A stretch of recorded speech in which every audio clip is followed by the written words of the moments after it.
канча деген адамдар бар, өзүнүн мисалы эң жакын туугандары менен ташбоор бир мамиледе болуп, анын мээримине, анын камкордугуна эң муктаж болгон алсыз үй бүлөсү, кичинекей перзент наристелери, үйүндөгү байкуш бир аялы, мисалы ошол адамдын мээримине, боорукерлигине, жакшылыгына муктаж болгон, ушундай эң муктаж болгон адамдар бар.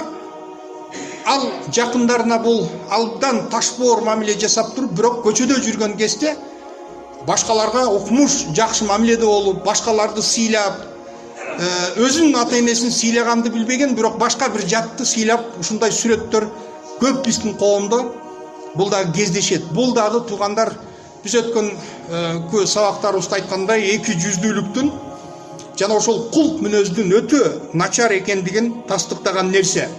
Ошондуктан пайгамбарыбыз Мухаммад алейхиссалам силердин араңарда эң жакшыларыңар, эң жакшы кулк мүнөздүүңөр, ахасинукум ахлакан. Силердин эң жакшыларыңар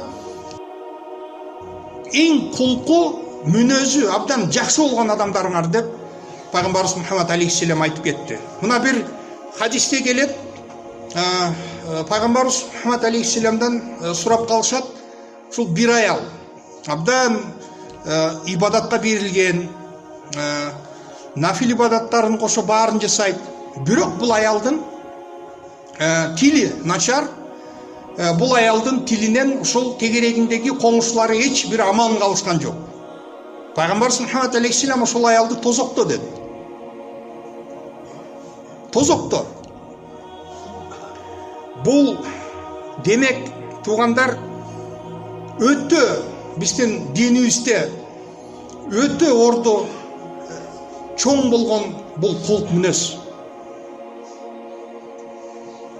Эгерде биз намазыбызды оңдодук, акчабызды Аллах жолунда деп жумшап атабыз, нафил ибадаттарды аткарып атабыз, бирок ошол эле кезде биздин кулк мүнөзүбүз, баягы биздин ички жан дүйнөбүз ушунчалык ташбоордук менен, көрө албастык менен, ичи тардык менен ушундай бир кайнап турган болсо, бул адамдын абалы туугандар тозок. Тозок. Бул нерсени жакшылап биз түшүнүп, ушул нерсени биз жүрөгүбүзгө сиңдирип, өзүбүздүн пейилибизди оңдогону биз аракет кылышыбыз керек.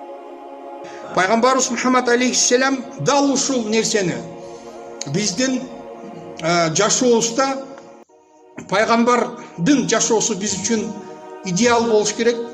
Пайгамбар Мухаммад алейхиссаламдын жашоодогу мына кечирген, башынан өткөргөн ушундай кандай оор абалдар дагы пайгамбарыбыздын башынан өттү. Бирок ошол кездерде дагы пайгамбарыбыз Мухаммад алейхиссалам колунан мүмкүнчүлүк келип турган кезде дагы мына ошол периштелер келип туруп бир ооз сөзүн ишке ашырышына даяр экендигин, мына Тоифтан пайгамбарыбыз куулуп чыккан кезде таштар менен уруп, пайгамбарыбыздын ушул мубарак кадамдардан кан агып, ошондо ошол Тоиф деген шаар бүгүн мисалы картада жок болот болчу. Тоонун менен Аллах Таала жөн эле тоону бастырып коймок, ошол периштени жөнөтүп. Бирок пайгамбарыбыз саллаллаху алейхи ва саллям ошентип алардан өч алган жок. Алар эмне кылып жатканын алар өздөрү билбей жатат деп пайгамбарыбыз Мухаммад алейхиссалам мээримдүүлүк, боорукерлигин көрсөттү.